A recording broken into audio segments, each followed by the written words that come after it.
what happens to it? Like, I've lost control over it. As soon as it leaves your hand, I mean, it's gone.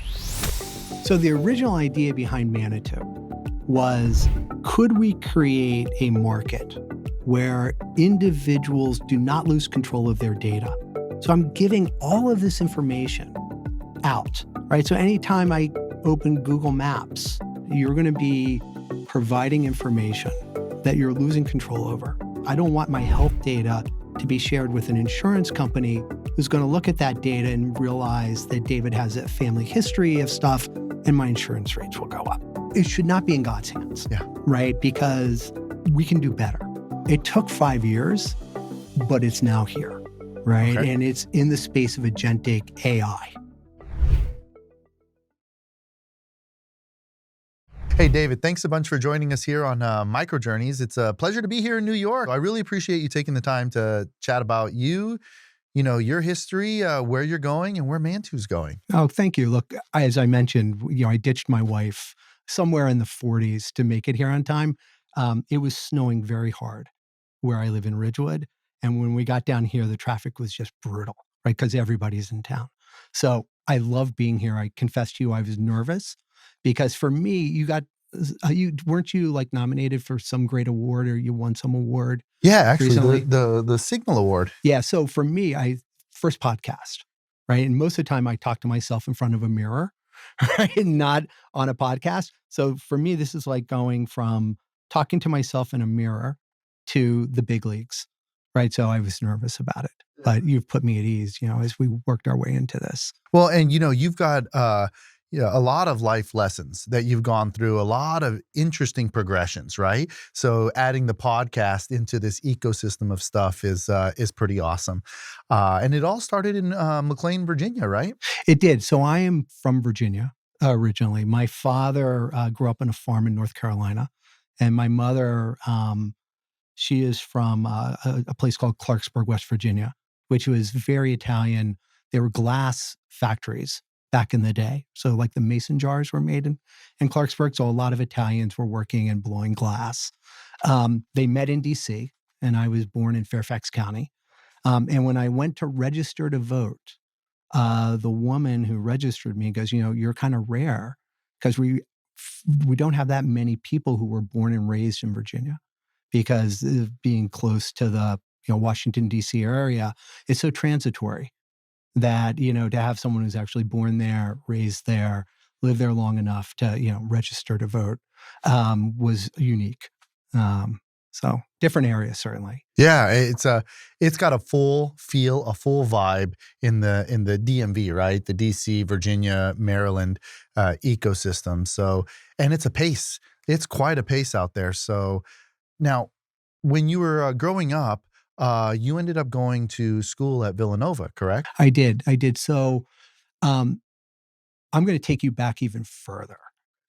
So in before I started high school, I was going to join the freshman football team because that's what everyone did. And this girl I had a crush on, Axa Perwich, calls me and goes, look, don't join the football team. We don't have enough guys to run cross country. And because I had a crush on Axa Perwich, I thought, I'll join the cross country team. And just yesterday, I called the kid I met on that very first day to wish him happy birthday. So we've had these lifelong relationships that I can go back and point to Axa Perwich. And my coach for cross country graduated from Villanova. Okay. And if you know about Villanova track and field and cross country, they, I want to say from 66 to 82, were national champions. Okay. Right. It is one of the longest streaks in, sports. And so my cross country coach is like, look, go to Villanova. I went to Villanova, try to walk on to the cross country team. Right. The team at Villanova at the time had a guy named Don Page who was either the American record holder in the 800 or the world record holder in the 800. A guy named Sidney Marie, who was the world record holder in the 1500. So these were real runners, right? Like most of the guys ran for Olympic teams, right? Because they were either Irish, a couple guys were African. They ran for their teams in Africa. We had a Jamaican who ran for Jamaica. And so I literally just hung on for my life, right? Like I didn't break 100 pounds. So think about this. I was a freshman in college and I didn't break 100 pounds until my junior year. Oh, wow. Like I was just tickled 100 because it was such an intense, for me, again, I wasn't their quality. And I think they just kept me along because I was a nice guy more than anything. So as someone that is not a cross country runner, how many miles are you putting in a day for cross country? I mean, because I know about marathons, half marathons, 5Ks, and the such.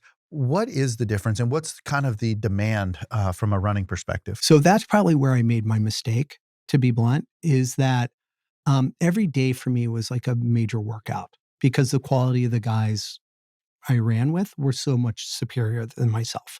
So that's not really the right way to train, right? Because every day can't be a race for you. Um, but I remember we would get up and run a morning run, which was usually 5 miles, kind of, lively.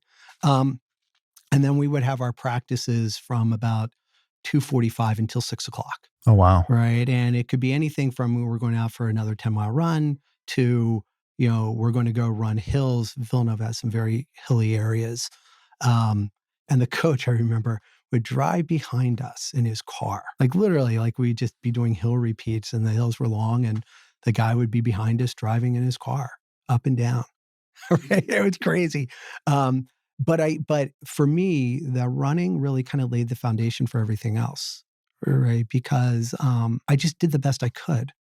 Right. Because I was totally outclassed by the people I was with. Now, did you Right. experience this the first day? So you come out of high school, you're in college. I mean, day one, you're putting your shoes on and you're out running, and you realize these guys are Oh at yeah, a they were pace. different. Yeah. Like I didn't really know what I was doing. Right. I got jammed into a freshman dorm.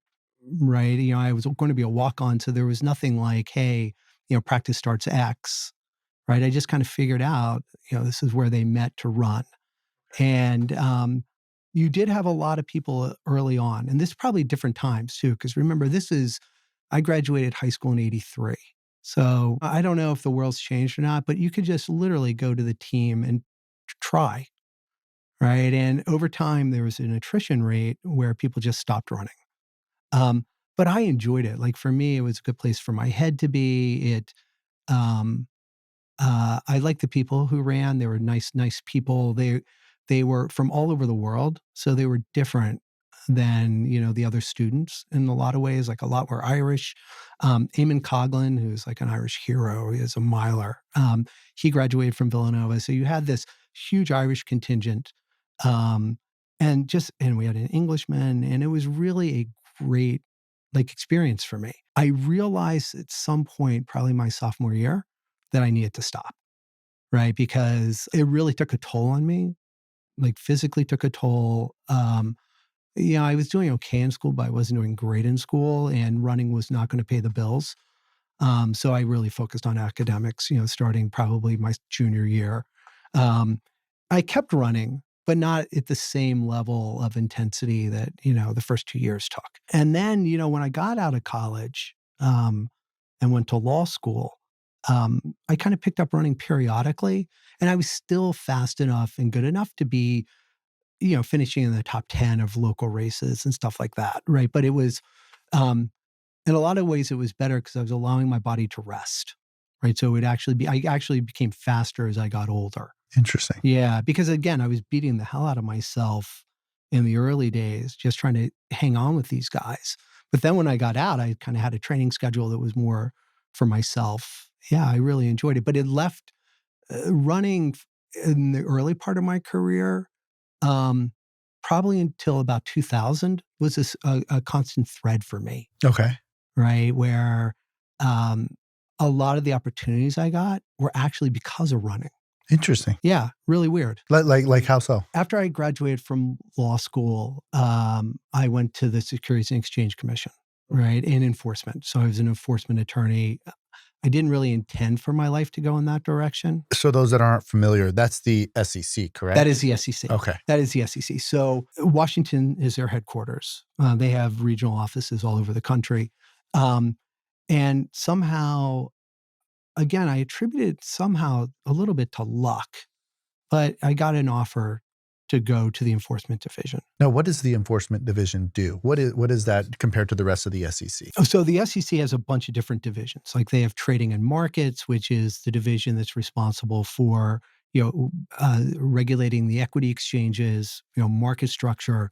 You have a division of corporation finance. I don't even know if they're still called this, but that's what it was back when I was there. Corporation finance does all of the public filings for all the public companies. So when someone hits an IPO, They file their papers with corporation finance, right? Enforcement is the part of the SEC that investigates securities violations. some of the flagship ones that you hear where people have done, fraudulent related things. This is where That's you would right. become Insider involved. trading, Yep. right, was investigated out of enforcement. So investigations were enforcement. It was a great experience because I was super young. I didn't know what I was doing, right? And that's a frequent complaint people say. You're talking to a government lawyer and they're like, this guy doesn't know anything, right? A lot of times you don't know anything, right? But the beauty of that is you'll learn it, right? So it's not like you specialize in an area of law when you're in enforcement. You get a case and you become an expert in it. The flashback that I'm having right now, and my experience in this would be, from movies that you see and the such. So Yeah. in the movie Wolf of Wall Street, I'm assuming the investigator that was in charge of that would have been Yeah, in associated with. enforcement. Okay. In enforcement, right? If it was the SEC. I have to confess, I've never seen The Wolf of Wall Street, Okay. right? No, everyone tells me it's a great movie. I just have never sat down to watch it. I think when it came out, I was in the midst of my children, Okay. right? And I missed like a chunk of life, Okay. right? Like every once in a while, I'll discover a band and I'll be like, oh my God, they're like 20 years old. How do I not know this band? Right? Well, because it came out during a time period where I was changing diapers and, Well, on the very limited time that you have of free time between running and all, and we'll talk about Manetu in a second, the company that you're running and such. I would carve out some time to watch it. It's a great film, definitely worth seeing. So going back to this, so you're in the SEC and you're investigating a bunch of different types of, let's call them cases, right? And like you said, you become an expert in those particular pieces because you become immersed in their specific area that is in question. That's right. And so what it teaches you as a person is that you can learn somebody else's business, right? And sometimes you actually get so many different perspectives on a person's business because of how you're doing the investigation that you actually know the whole better than a lot of people who actually work there, right? And so I did that, and then I did the traditional thing where you work there for 4 years, you get your experience, and then I went to a law firm and practiced law in Washington D.C., doing the opposite of what I did for the government. So I represented broker dealers and other people that were under investigation, right? Because you know the process. So you went from offense to defense, it sounds like. Yes. Yeah. And that's the way it generally worked. And it was actually quite good because you really respected the job that the enforcement division did. You were one of them. And so you actually had a duty broadly, right, to represent your client to your fullest extent, right? But at the same time, you respected the process. It wasn't like you burn the bridges, right? And what the most sophisticated people did was they would have attorneys that represented them in enforcement process, but if it went to litigation, you got rid of those attorneys and you got attorneys who litigated because it's a different thing, right? When you're going through an investigation, it's fact finding, right? When you're in litigation, it's more like war. And then about, I want to say, late 90s, right? I had a bunch of personal things happen. Like two of my closest friends died. My mother passed away. So I had all these things happening. And I kind of looked at how I was practicing law and thought, I can actually put a dollar value on my life, right? Like I know how much I get paid. I know how much they bill me out for. Um, you know, is that how I really want to spend my life? And as life would have it, a guy that I raced against had a job up here in New York for a guy named Frank Zarb, who was the head of the NASD. So the NASD, What does that stand for? it stands for the National Association of Securities Dealers. The name has changed. It's now called FINRA, Okay. right? But back in when I was, again, I'm aging myself, right? It was called the NASD. The NASD actually owned NASDAQ, the Okay. stock market, right? Because the first letters of NASDAQ are NASD, right? So this guy who was working for Frank was going to move on to another job. So Frank asked him to find a person that could replace him. And my friend Mike said, look, I race against this guy. He never quits.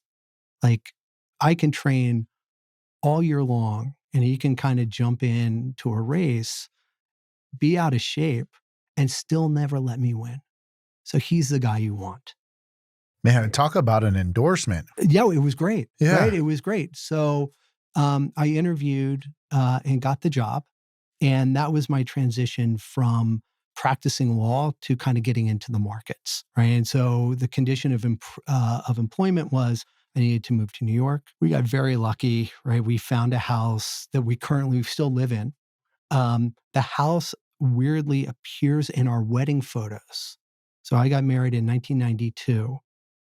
Almost 9 years later, we move into a house that appears in the background of our wedding photos in Ridgewood, because my wife is from Ridgewood, New Jersey. Yeah. We've lived there ever since. So I worked with Frank, and at the time, the NASD was spinning NASDAQ off, right? Because there was a theory that you shouldn't have regulators. It was just better to spin the markets off, right? So NASDAQ got spun off from the NASD, and I helped in that process, right? And that really got me focused and excited about markets, right? So my real role was whatever Frank wanted to do, I did. Now, when you say markets, is there any particular market that you were really excited about versus others? So at the time, I was really focused on equity markets because that's what NASDAQ did. But I've learned over time that I'm passionate about markets. Like, I see markets everywhere, right? So like, I'll go into a grocery store and I'll think to myself, why did they have the aisles laid out this way, right? Why are things, the way they are, right? Because it's a market, right? And the same with like 7-Eleven, and why are things priced differently, right? Well, you go to a 7-Eleven for convenience, right? So you pay more. Whereas, the grocery store may be cheaper, but it's not as convenient, right? Well, and kind of like, hot dogs and hot dog buns, right? Why are they in different quantities for each of the two? There's a market for this. They know that you're going to have that dilemma of, well, I have, 15 people here. I don't have enough hot dogs, but then I have to so now you have to buy twice as many. Exactly right. And and so those type of things that are sold to me are product, right? So a market has product, right? And so the pieces in a grocery store are the products, and you got to decide what products do you want to have listed, right? To bring people to your market. And then how do you price it? How do you give the experience of that is good so your market survives? So it's like a little terrarium. Yep. Right? Like you're building a terrarium. You don't want to put scorpions in your terrarium because they'll kill, I don't know if scorpions will kill everything, but you don't want a predator in your terrarium because it'll eat all the sustainable stuff. Else, right? So you want to build this ecosystem that has a really good balance. That is what I became like really passionate about. So I probably started with equity markets, but really, if you take a step back, it is really any sort of market where you're trying to attract two sides. What levers do you twist and turn and pull to give them an experience where they'll want to come back? I think the terrarium is such a great layman's example for a very complex topic you're talking about, right? Because it has to have some kind of homeostasis inside a terrarium for it to live and to exist. And the intent is that it's self-sustaining, right? There's not anything that's going to rock the boat too much. It all just has a harmony inside. That's right. And that, I mean, what a great example for something that is complex like markets, right? That's right. And if somebody is really happy with your market, you've done something wrong, right? The balance is out of whack, right? And so it's this weird um, chemistry. And I was so lucky. And when I think back on it, because I was thinking about what we're going to talk about today, when I started, most trading um, was limited to the market where the stock was listed.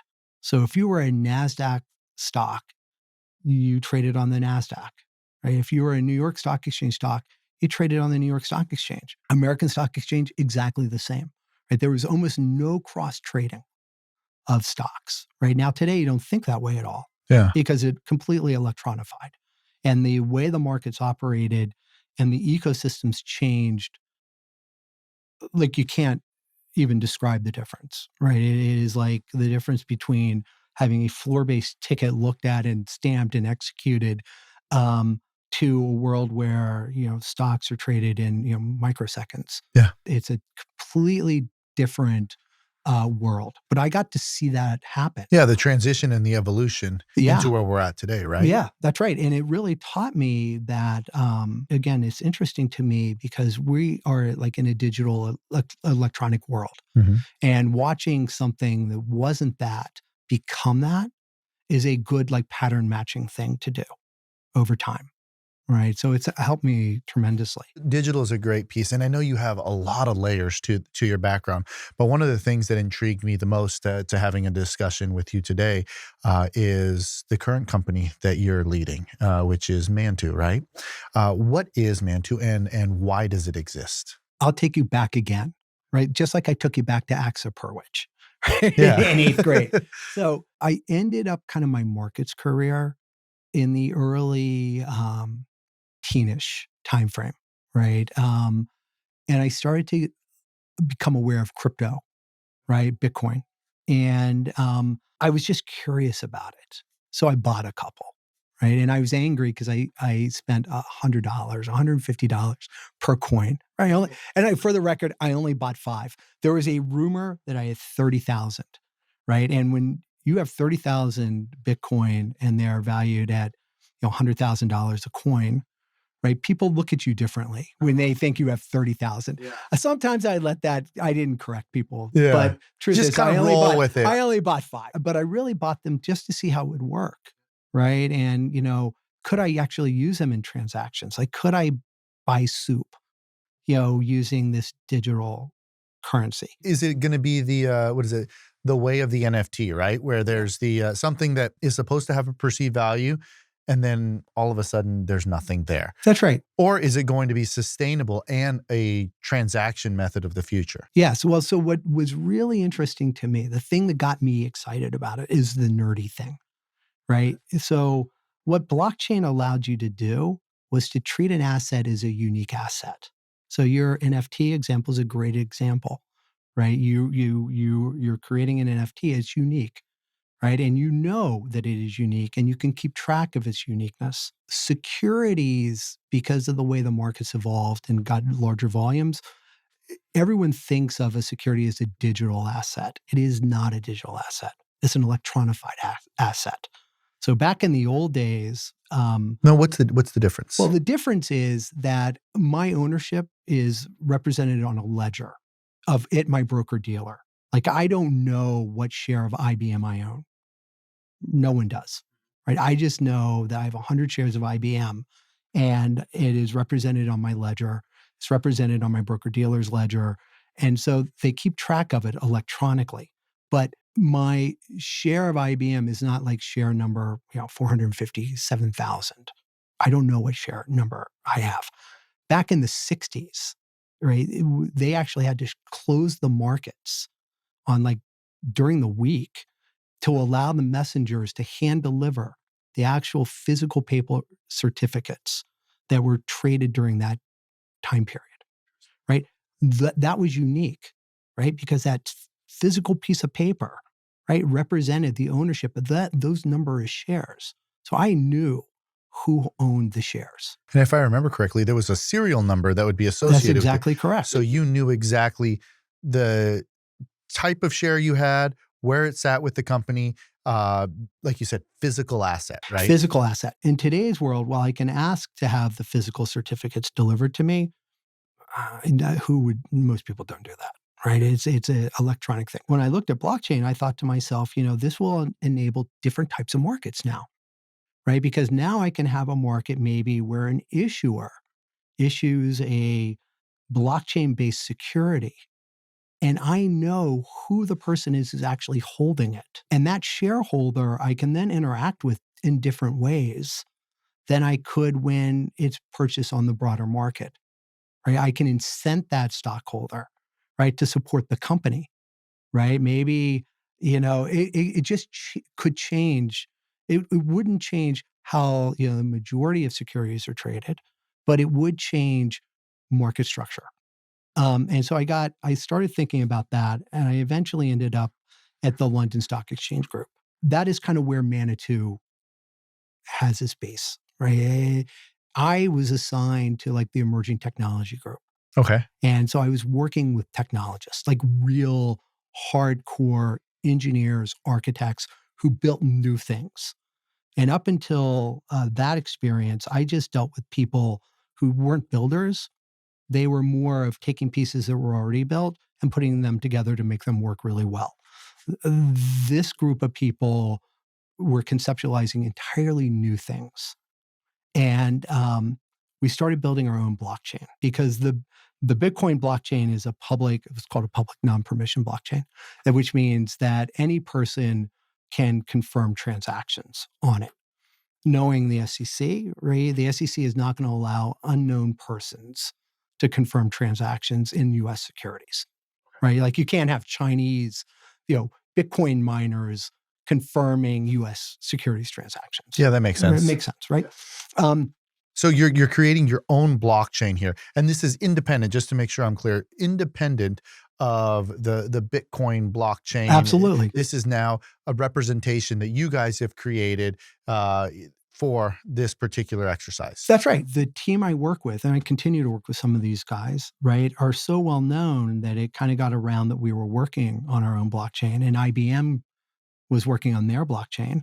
And so we actually combined our blockchains, right? We got together in Colorado. We talked about what we were doing, and we decided, look, we'll open source what we're doing. We had strong views on how we wanted it to be open sourced, but we set the basic foundation of what became like Hyperledger, which is IBM's blockchain. Through that, as I was saying, I met this group of technologists that like blew me away. Like just the way they interacted with each other, right? That it was done, they were otherworldly in their brains. But what made them special to me is that they would challenge each other, but no one would get upset. Because I'm from New York, Wall Street, right? Oftentimes when people are doing something, there's a political reason behind it. Or, if I make this guy look bad, I'll get paid more because I'll be more valuable, right? This group of people were so open with each other and respected each other so much that I knew I'd found a home. Technologists, I mean, usually at their core are pretty, I don't want to say self-centered. I want to say that there's an abrasive nature if things aren't going directly the way that they think. And that is something, you're compounding that with an emerging technology where there's a lot of concepts on which direction it has to go, on top of the fact that financial transactions are the intent of the engagement here. So now you're layering a lot of different pieces onto this with a group that is easy to work with, it sounds like, and it seems like they're more collaborative in nature. You're kind of overcoming three separate hurdles. It was amazing. Right? It was amazing. And they had brought me on because I'm not a technologist. They brought me on to kind of help them understand market structure, right? And what regulatory, and I kept kind of saying, look, blockchain is real, right? But it will take time for it to evolve into what we think it needs to be for financial services, like measured in years, right? And so relax, right? Because no one's going to come out with a blockchain that's going to cause any stock exchange to go out of business. One question I'm not tracking here is when you say they're asking you about market segments, right? Or where this fits into the market. Was there an intent to plug into a specific market, or was it more of a give me the landscape of what it's like from your history, and we're going to adapt a set of blockchains that kind of fits all pieces? How was this kind of structured? So it was much more amorphous than that, right? So I think my only contribution was kind of raising my hand and saying that, look, this needs to be a non-permissioned blockchain, right? It can be public. People can see the transactions, but the blockchain itself cannot be one where any person can confirm a transaction, right? Because you're going to need to be able to demonstrate who these people are in a regulated environment. How it would evolve in terms of, what products to go on it, we looked at it from the perspective of the London Stock Exchange Group, which is, a conglomerate of, it was fascinating for me because it was my first real international exchange. And LSEG had the Italian market. They had, clearing of, futures and all sorts of different products. They had multiple equity exchanges. So it was truly a global exchange multi-product. So we spent a lot of time investigating, what products do we think we can play with? It was really a little hard, to be blunt, right? Because I always felt my job was managing expectations. It was a balance between, what is going to be a competitive threat to us, in a time frame that is reasonable to spend money.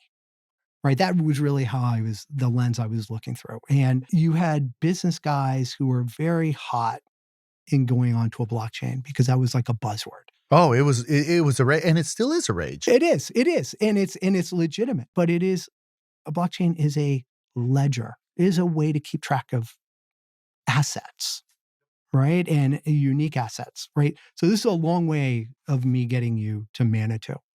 So um, there was some changes in the team, and I ended up, because I was a manager, kind of leading emerging technologies, which is kind of silly at one level because I had no idea, nor could I help these architects do anything they were doing.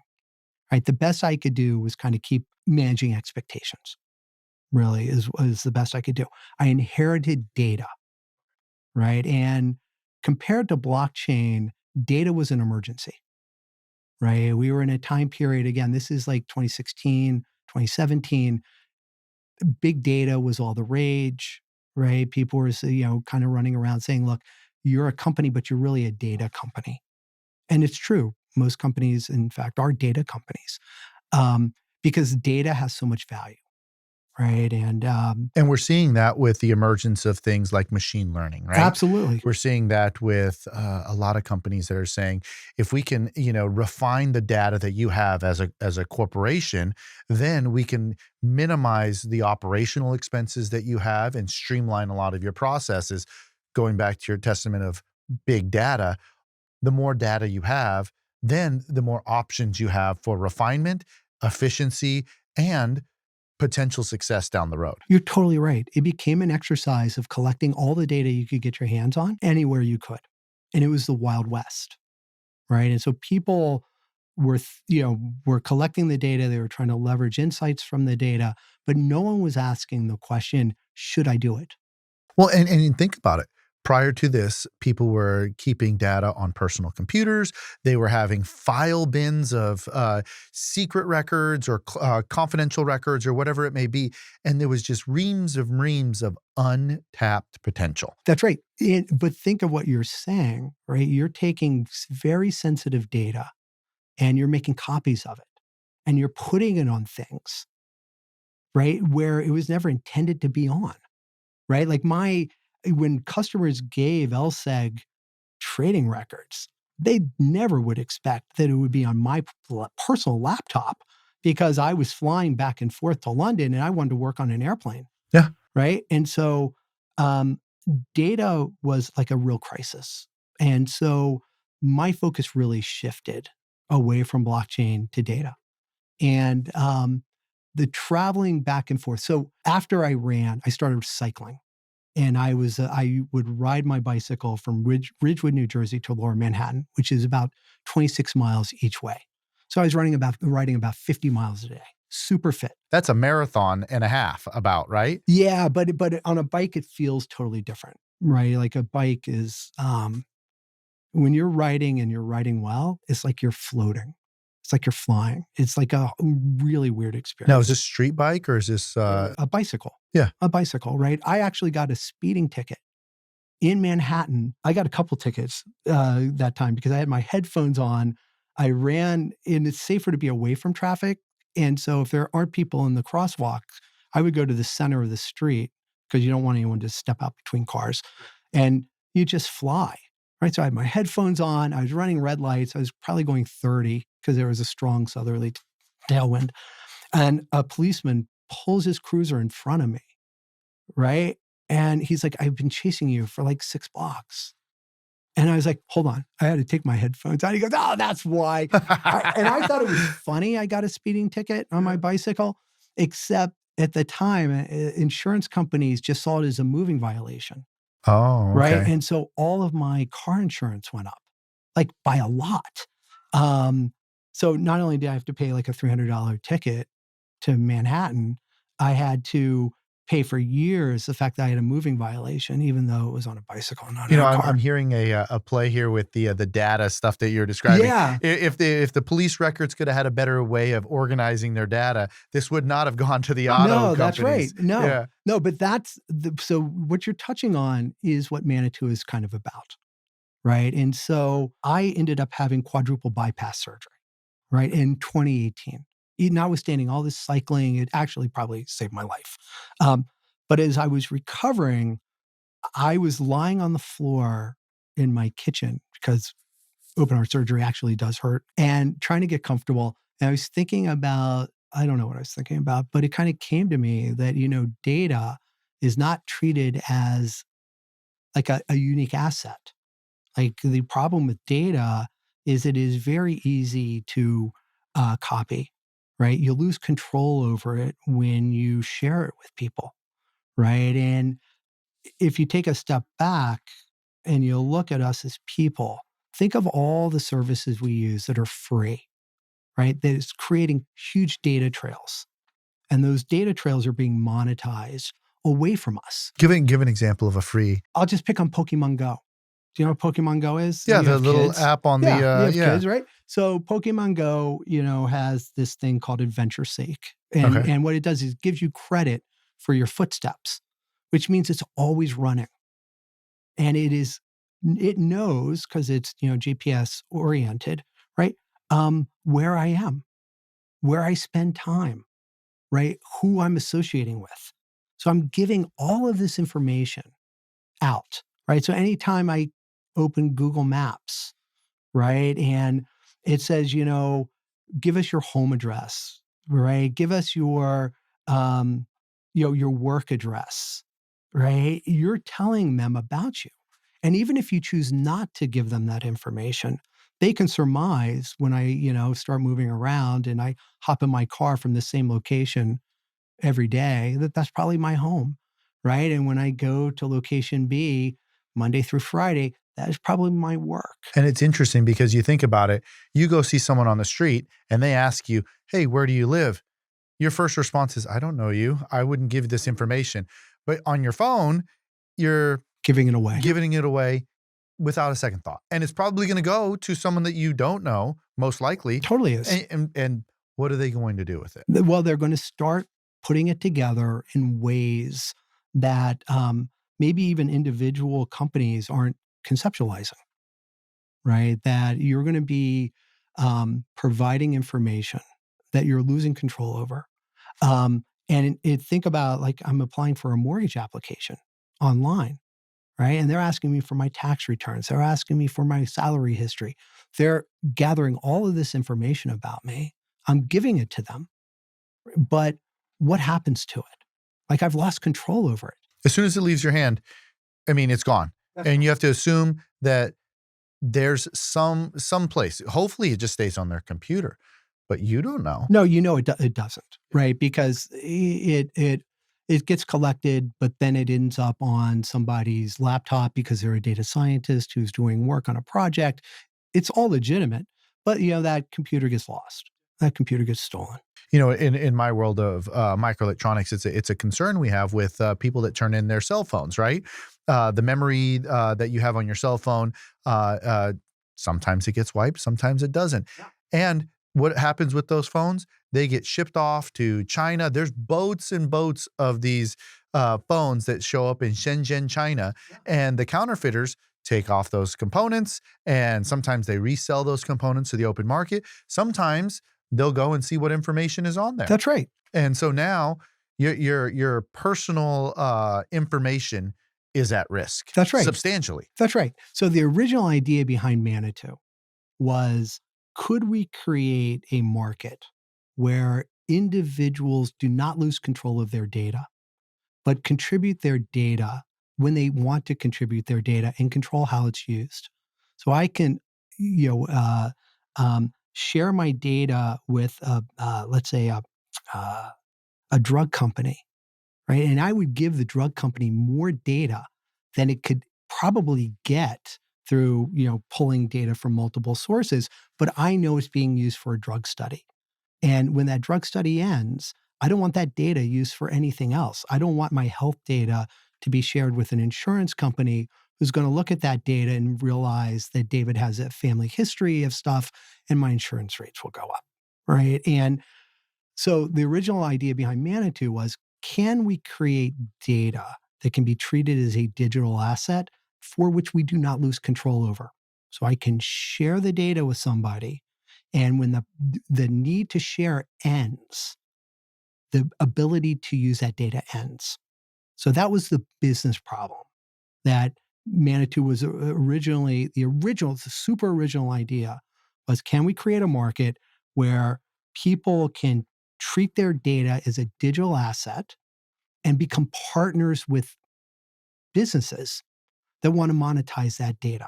It would be super powerful because I know that, for example, drug companies buy anonymized data, right, to do studies, right? But they don't know it's actually me, David Harris. Wouldn't it be much better for a drug company to actually know it's me, David Harris? Because they could say, hey, David, we didn't think of this when we were gathering the data, but would you share with us, were you at ground zero during 9/11? Right? As a matter of fact, I was, right? So I would be willing to share that, but only for the limited purpose of the drug study. I don't need that data to go someplace else, right? To be used in a way that may be detrimental to me. Yeah, you don't know if it's going to be shared for a follow-on study. You don't know if that's going to be then sent over to a hospital, and then they're going to use this as a record to help with other different patients. You don't know if that person is going to take it home and say, "You're a person of interest. Yes. Maybe I want to look a little deeper into David's life." So the idea was to, let's see if we can build a market, right? So what we learned, well, I knew, right, is that we did not want to have a consumer-facing product, because I don't want to have to go and explain to people person after person, your data has value. Most people will be like, look, I've already given my data away, right? I mean, it's gone, right? I use Google Maps. It's free to me. I don't want to pay $5 a month to have a subscription where they don't use my data. Everyone has my data, right? So that was a losing proposition. So what we thought we would do is focus in privacy and in government. And interestingly for me, right, we could not make sales in regular companies, because regular companies kind of took the view that they're doing all they can to protect your data already. Yes, there are privacy laws that are coming into play, like GDPR in Europe and CCPA, which is the California Consumer Protection Act in California. There's now privacy laws. They're starting to put a regulatory structure around things. But fundamentally, companies kind of looked at that, I feel, as just headaches, right? Like they had your data in mass. And at the same time, data breaches are occurring all of the time, and we're becoming desensitized to those data breaches, right? Like no one's surprised. You would not be surprised if we walked out of this this meeting. And so you learned, and you would be like, that's so annoying. I hate the brand, right? I knew I shouldn't have been doing business with them, but you'll forget about it. Well, when I worked at the government, there was the big OPM debacle where all of the information that they were having for personnel management, so OPM, Office of Personnel Management, lost a bunch of records, and there was, a number of us that were identified as people that had lost their records, and it was kind of, okay, well, I hope nothing bad happens. It was in God's hands. It was in God's hands, right? It should not be in God's hands, right? Because we can do better, right? But we could not sell that security component to private companies because their general view was we do it well enough. If there's not a catalyst to cause me to move data from A to B, I won't, because moving data from A to B is a headache. And I appreciate that. I can understand that. The government was actually different. So one of our very first customers we got at Manetu was a government agency. And they take security and privacy and data use incredibly seriously. And they understood what we were about immediately. So I give this group of people a tremendous amount of credit. So they became an anchor customer, and a global corporation became an anchor customer because they're dealing with sensitive data, not personal data necessarily, but sensitive data. So the way Manitou started to morph was into the space where you had sensitive data that you needed to protect in a better way. And you needed to share that data for the purposes of running your business. For most private companies, that still wasn't enough to get them to use us, right? Because they're still trying to get their heads around the data. They're still trying to get their hands around kind of the regulatory structure. Most of the people we dealt with weren't technology people, so their mandate wasn't acquiring technology. Like, this is the lessons of the startup. Like, who's the person you're trying to sell to? We were selling to the wrong people. And so we really focused on the government, and we focused on this large global corporation. We were waiting for a time where a problem would come where everyone could understand the importance of what we do. It took 5 years, but it's now here, right? And it's in the space of agentic AI, right? No, what is agentic So AI? agentic AI is kind of the next step in my brain, again, not being a technologist, to generative AI. So you're taking data and you're doing a task with it. Think of like a claims department at an insurance company, right? You have a lot of human beings who answer the phone, give a claim number. That claim number gets processed through a procedure. Then a couple other departments get, called into the mix, and you run through I almost hit the mic. You run through a well-trodden process, right? That, because of the advances over the last probably 5 or 6 years in AI, a lot of those processes can be done by things called agents, right? And the agents will take a task and complete the task, right? And what that requires is for the agent to get access to data and to get access to tools and to get access to other models, other agents to help them solve this problem. Now, to make sure we're on the same sheet of music, when you say agent, that is a software piece that's plugging into the AI, not a human insurance agent that's running the claims. No, Okay. It is literally a piece of software that has been tasked to come up with a solution. Okay. Right. And they're non-deterministic, right? Which means when I first start let's say even as a human being, right? You answer the phone, you don't know why this person's calling you, right? And then as a human being,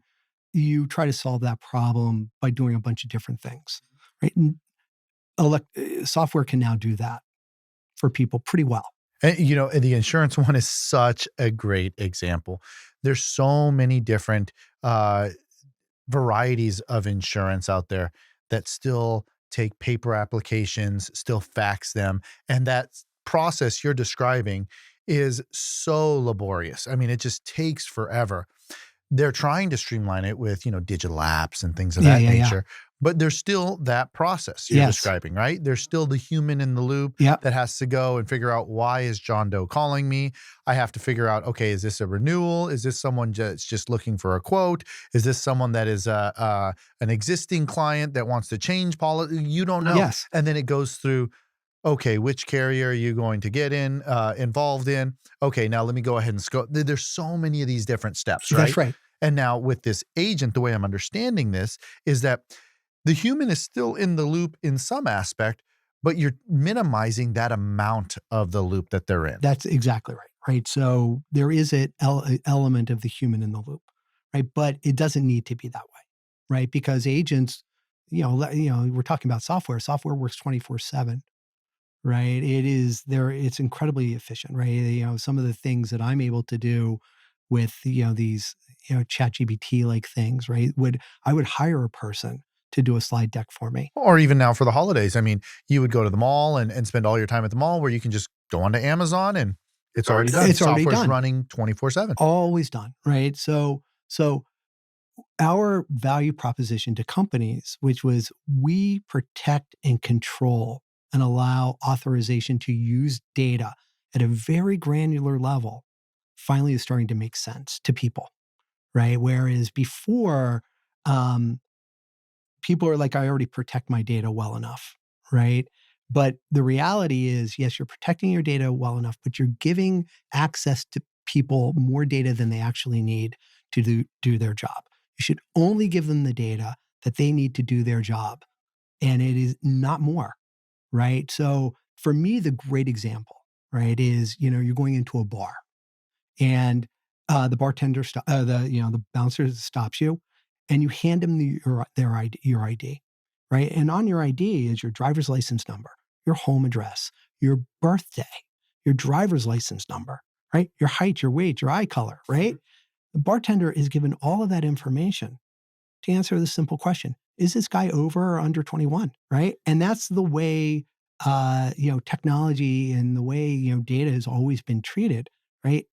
All the bartender needs to know is, am I over 21? He doesn't even need to know my actual birthday. Yeah. Right. And so what Manetu is able to do is it's able to control data at that level without exposing the data in many cases, but controlling how it is used, right? At that level of granularity. Right? Interesting. Yeah. And so so that original idea of Manitou allowing people to control their own data morphed into companies, the governments, healthcare have sensitive data. That data can't be shared across the organization, right? Like nurses in billing should not have access to my healthcare records. They don't need them, right? The doctors who are not treating me, right, should not have access to my medical records, right? They should have access only to what they need to treat me in that moment. 100%. I mean, and to a further extent, right? Why would a doctor need access to things like your insurance? Why would they need access to your method of payment? All of these things are transactions that happen maybe during the course, but compartmentalizing them into the information that's needed for that person to get their task done is what you're describing. That's exactly right. Now, fast forward that to agentic AI. Right now, I am sharing with machines granular pieces of my information. Those machines are using that data to solve a problem. Right? Sometimes the way they try to solve that problem, because they're designed to solve the problem, are not ways that my data should be used. But there is no control over kind of the authorization of the data and the usage of the algorithms and the tools that the agentic AI is focused on. So I think I just caught on to something here as your big picture, and tell me if I'm right on this. You have big data over here that you're funneling into a secure environment.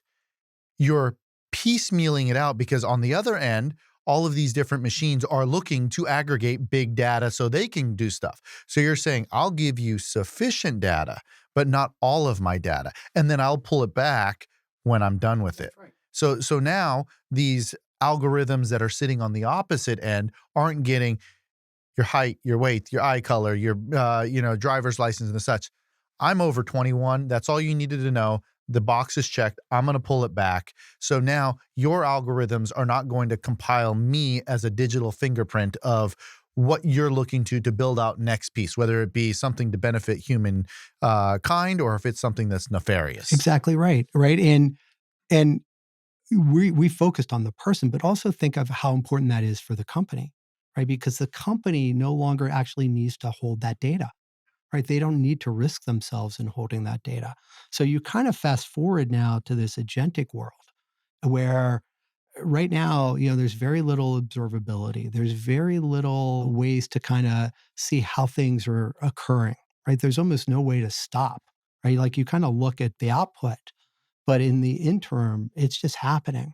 Well, going back to your comment earlier with the relationship with IBM, everything is, for all intents and purposes, open source. Right. Now, I mean, you download an app, it asks about, sometimes they'll ask what your birthday is, sometimes they'll ask geolocation, what's your name, right there. Are you old enough to do that? Now, all of a sudden, you've given 4 major data points that are not necessary to go play, like you said, Pokemon Go or whatever it may be, but now it's there. And it's part of their data algorithm that they've got. So we're protecting that piece. That's right. It should be concerning for people. But I feel like people have kind of given up, right? Like this is a big world that they've lost control over, right? And where I have always worried the world is going is people are going to put that data together and know more about me than I know about myself, right? So, my brother did like ancestry.com. I never would do that, right? Or 23andMe, right? I would never do that, but my brother did it. So my brother essentially shared my DNA and my ancestral background, right, with companies. This is the reason that I don't have stickers on my car. You look at them and all of a sudden you're like, hey, he's likes this sports affiliation. He went to this university. He's an avid fisher. And I'm making these things up.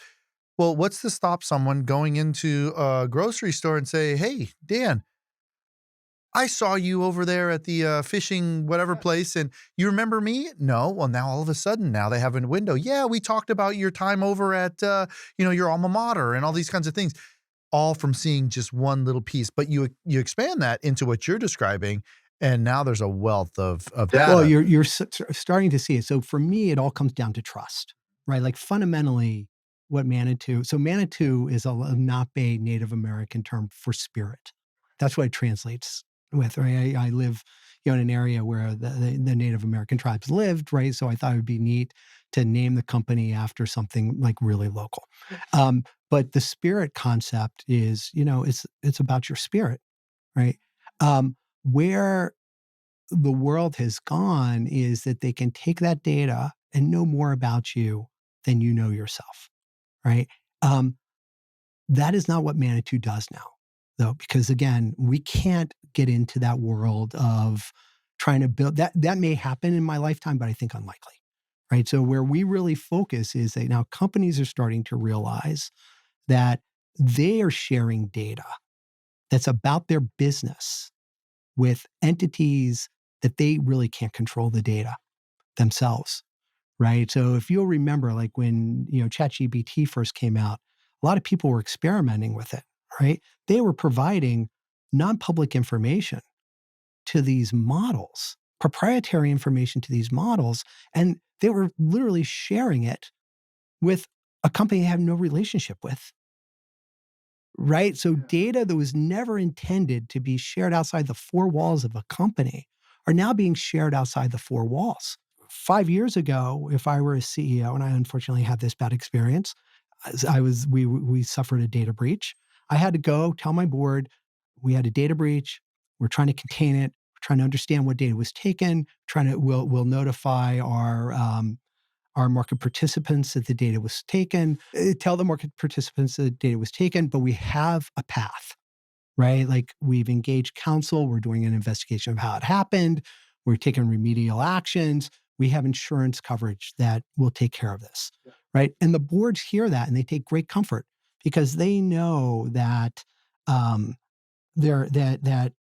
it's really not their data that was taken, right? Two, the management has acted reasonably in resolving this. And it happens all the time, right? Fast forward to today's world where you're starting to replace your people with agents who do the work of your people, right? If there is a breach of that environment, you have not just lost data that doesn't belong to you, which is your customer data. You may have lost data that is highly non-public, that does belong to the company, and you've lost how your business actually makes money. So when I go to my board and say, look, we're a very successful insurance company, right? Our edge is in how we manage our claims. And that environment just got breached. And so I've lost the knowledge, right? Which was just taken from us. So now somebody has that knowledge, right? They've taken how we make money. Which is the whole reason you got into business anyways, That's right? exactly right. Well, tell me what board is not going to be alarmed by that, right? Tell me what insurance company, you understand what happens when there's a data breach, right? You have this population of people. There'll probably be some lawsuits. You have you know how big the breadbasket is, Yeah. right?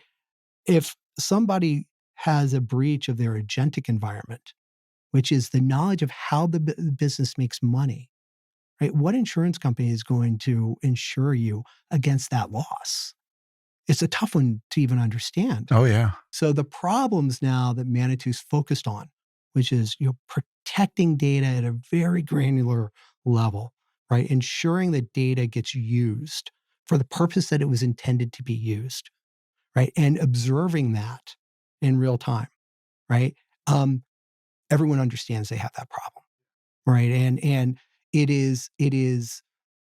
it's not, it's probably still a year out, right? Because right now the people who are working on, agentic environments are really focused on authenticating who you are, right? Be you a person or a machine, right? Is this really David asking for this thing?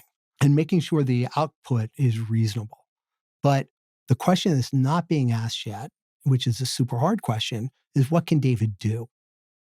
Right? And what David can do changes contextually, right? So David, the CEO of Manetu, who's in the United States, can do certain things. But when David travels to Europe, David can't do everything he could do when he was in his office in the United States.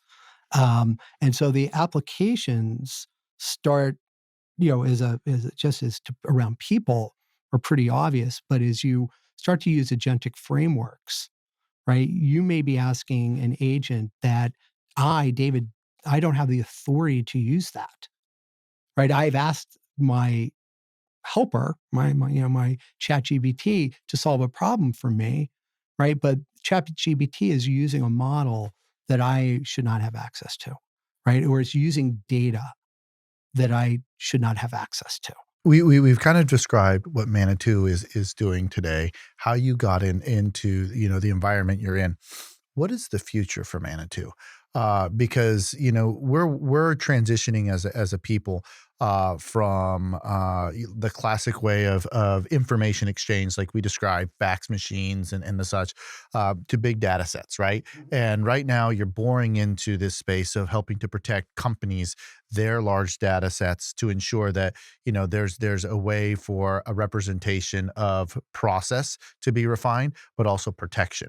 Where do you see the future of Manitou? So we really want people to focus on the data that matters to them. So it's not just all data, right? It's data that is sensitive to them, right? And so where we see ourselves fitting in is authenticating the use of data in these new environments, right? Answering the question, can X occur? Should X occur? Right? And controlling that space. We're so concerned with the problem, right, that we're actually having an internal debate as to whether or not we should open source some of our technology, right? Because what makes us unique is this ability at like Google scale to make decisions across large data sets, right? So you don't want to wait 20 minutes to get approval to do something. So decisions need to be made in front of the algorithms, in front of the data, very, very quickly, right? And the ability to enforce those decisions. So it's not just data governance. It's not kind of like, how do I use the data? It is actual enforcement of the data at that point in time under the circumstances that the request is being made. And um, that's the problem we're trying to solve, right? What we want to do, because the problem is has huge ramifications, right? Because we're turning over decisions to agents, and we need to be able as people, right, to observe what those agents are doing, right? Making sure that the data is being used for the purpose that it was intended to be used by the technology that is solving that problem. Um, that is where the challenge lies, right? So probably in the next couple of weeks, we'll make the decision. Let's open source part of this technology. Let's start now communicating to the developers who are struggling with this problem, right? Because right now, you know, I can talk with you about this problem. You will get it, but you're not the guy who's actually trying to solve that problem in the trench, Yeah. right? So go to the guys in the trench and say, look, this will help you with what can you do with the data. It's not the who, right? It is not how good the algorithms are running in the background or the answers you're getting. It is what can I do? So you're really embodying we want to eliminate the garbage in data because some of the data is not relevant for, the operations. It's even deeper. It's deeper. It's a question of trust, right? Like fundamentally, it is a question of trust, right? So going back to the very beginning of Manitou, right, what we were talking about, right? It's that I just don't trust companies to use my data the way I'm providing it to them, right? Now that we're switched to like companies, right? The problem is just not my little pieces of data, right? It is now my business's little pieces of data that I'm sharing outside. And it is how I do business. Now I'm sharing outside. And um, and the uncontrolled way it's being shared. Right. So that authenticating, right? And authenticating, is kind of the front end, but authorizing the use of that data and the tools that are going to be using that is where we fit. Right. And it's key because of the way we were built for the tiny, right? Like, so you talk about big data sits in big data warehouses and lakes. I'm talking about a situation where I have your name, first name, middle name, last name, social security number, and each are treated as individual things.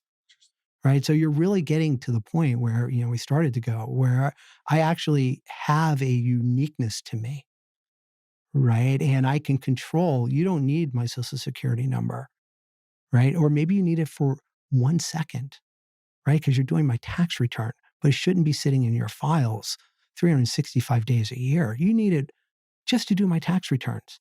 So I can make my social security number available to you for that purpose, for that moment in time. Right. And so, we were talking before we got on camera, like some of the stuff that, you're thinking about and working on, but think about how the government needs to share data. Very sensitive, and I'm not involved in any of this stuff. But government needs to share very sensitive data among themselves and with contractors. And when that data gets shared, right, you're exposing that data, right? You really can't control it, just as we have talked. So think of a world where I have a contractor who's doing X for me, right? And he's part of this environment, this terrarium, and I can share only the data that that person needs to do that job in that moment in time. This is the whole debate of everything from CUI, which is controlled unclassified information, to classified related stuff. Most of the time, it's to help the person that's on the other end connect the dots of what they're doing for that instant in time, so they know, okay, I'm working on blank.